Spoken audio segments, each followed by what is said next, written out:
Apakah kita punya cukup uang untuk bertahan hidup? Tanyaku dengan nada penuh kehati-hatian. Buli Lastri tersenyum lalu mengangguk. Buli yakin Mbak Intan ikut menimpali. Ada pensiun janda, jelas Buli Lastri. Nominalnya pasti berkurang signifikan dibanding gaji pokok Pak Limu, tapi Buli yakin kebutuhan sehari-hari kita akan tetap tercukupi. Bagaimana dengan kuliah kami? Mbak Intan kembali bertanya. Buli Lastri terdiam seiring meredupnya rona di wajahnya. Aku dapat menebak, membiayai studi kami akan menjadi kesulitan tersendiri bagi beliau. Aku rela jika ucapanku terhenti, lalu kutatap Mbak Intan. Kakakku itu mengangguk, maka kulanjutkan ucapanku. Kami rela jika batal kuliah. Tidak, tegas Buli Lastri. Kalian harus tetap berkuliah. Kita akan mendapatkan uang santunan dari pihak berwenang karena kematian Pak Li disebabkan oleh kecelakaan lalu lintas. Uang santunan itu cukup untuk membiayai kuliah kami? Tanya Mbak Intan. Cukup, jawab Buli Lastri dengan nada gamang. Mungkin cukup.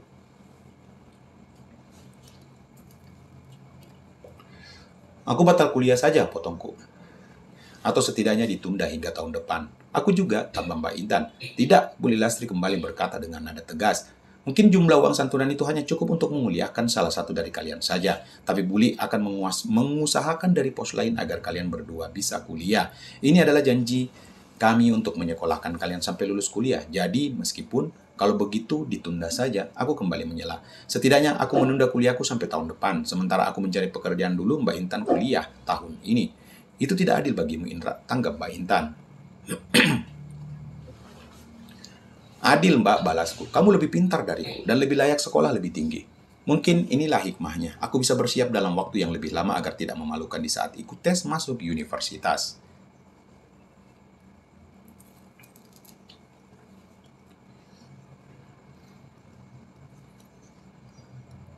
Pada akhirnya, kedua wanita di dekatku pun dapat memaklumi argumenku. Kesepakatan terjadi. Aku akan menunda kuliahku hingga tahun depan, sementara Mbak Intan tetap berkuliah sesuai rencana semula. Sejujurnya aku kecewa dengan penundaan ini, namun aku rela. Jika hal tersebut mesti dilakukan demi menyelamatkan keluarga. Dan sebelum kita akhiri video ini teman-teman, bantu subscribe karena subscribe itu gratis. Yang sudah melakukannya, saya doakan teman-teman sehat selalu dan diberi rezeki yang berlimpah. Amin. Salam, jangan lupa bahagia.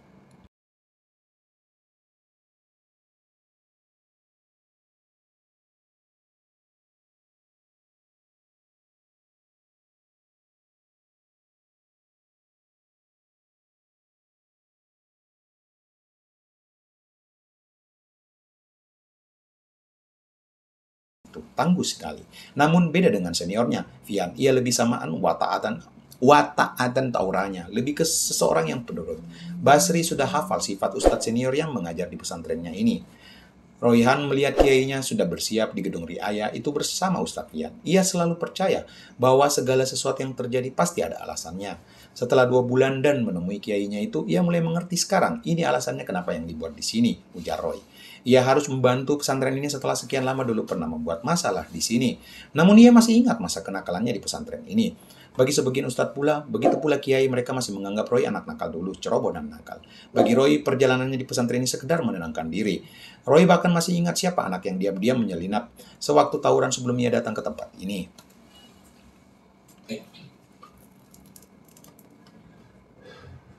Roy hafal orangnya, tahu namanya, di mana alamatnya, dan sebelum datang ke sini, ia meneguk banyak sambil berniat menyerang balik orang itu. Namun seperti pepatah tua mengatakan, dendam hanya akan menghasilkan dendam yang lain. Kebencian akan menghasilkan kebencian yang lain. Sampai mengambil sesuatu yang paling berharga dalam hidup, ketenangan. Ya, Roy sudah di ujung tanduk rasa gelisah waktu itu. Jauh dari ketenangan. Ia seperti ingin terjun bebas dari tanduk itu, tak peduli siapa atau keluarga atau orang yang disayangnya, ia ingin terjun bebas. Setelah sampai di sini, ia menemukan ketenangan. He just want to bury the hatchets, membantu penghuni pesantren sesuai kemampuannya. Siap antum? Tanya Basri ke anak ini. Siap Kiai. Mari Vian, ikut kita. Di samping Kiai ini, Roy berjalan-jalan keliling lahan pesantren yang kosong yang hendak digarap olehnya. Bersama Vian, mereka membicarakan sejarahnya.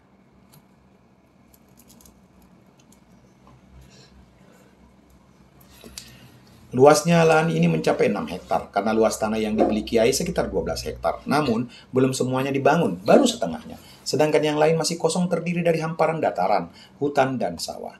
Coba antum di sini ditanam pepohonan yang kira-kira bisa menghasilkan ekonomi yang baik.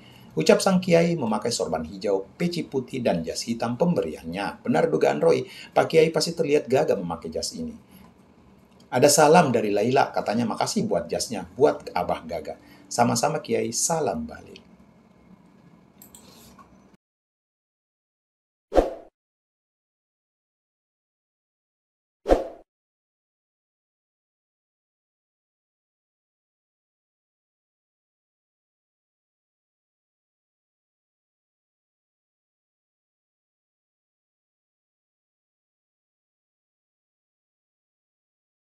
Dan ya waktunya untuk yang ingin membaca kali adegan ini ya, silahkan japri seperti biasanya ke WA saya. Teman-teman tahu kan berapa nomornya? Jangan lupa ya subscribe lagi karena subscribe itu gratis teman-teman. Bejo Suharso adalah pensiunan PNS berusia 62 tahun dengan tambun dengan kulit hitam kecoklatan akibat terlalu sering berjemur di bawah sinar matahari. Wajahnya sudah dipenuhi keriput, matanya kuning kemerahan, dan rambut keritingnya mulai membotak. Wajahnya bukan wajah seorang pria tua yang simpatik, bahkan cenderung buruk rupa. Walaupun bukan orang berada dan hidup serba kekurangan, Pak Bejo dikenal lumayan akrab dengan penghuni sekitar sehingga sering dimintai bantuan dan punya banyak kawan di kampungnya. Sayang di balik kehidupannya yang bersahaja terutama di bidang keluarga Alia dan Hendra, Pak Bejo sebenarnya bukan orang baik-baik, bahkan dia jauh dari kata baik. Walaupun Pak Bejo adalah seorang preman yang sering mabuk-mabukan dengan anak-anak muda kampung dan berkelahi dengan orang yang tidak disukainya. Bagi yang sudah sangat mengenalnya, Pak Bejo dikenalnya orang jahat. Bahkan di kalangan preman, ia dikenalkan. Istri Pak Bejo tahu tentang kelakuan suaminya, tapi dia tidak peduli. Yang penting ada duit, semua damai.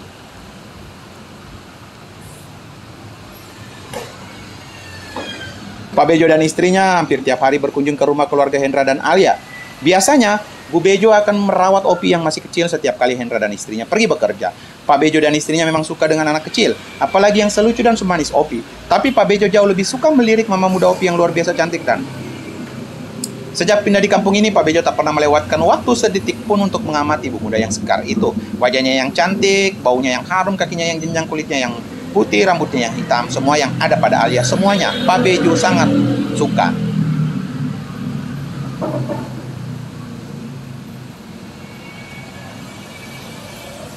Sejak Bu Bejo dipercaya dan sering dipanggil sebagai babysitter keluarga Hendra, Pak Bejo bisa melihatnya mencuri-curi pandang ke arah Alia dikala sang bidadari itu lengah. Si Alia memang cantik, coba lihat saja.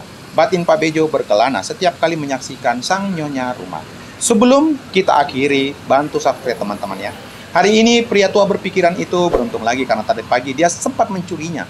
Setelah istrinya tidur, malam ini Pak Bejo beringsut ke kamar mandi dengan sembunyi-sembunyi sambil membawa.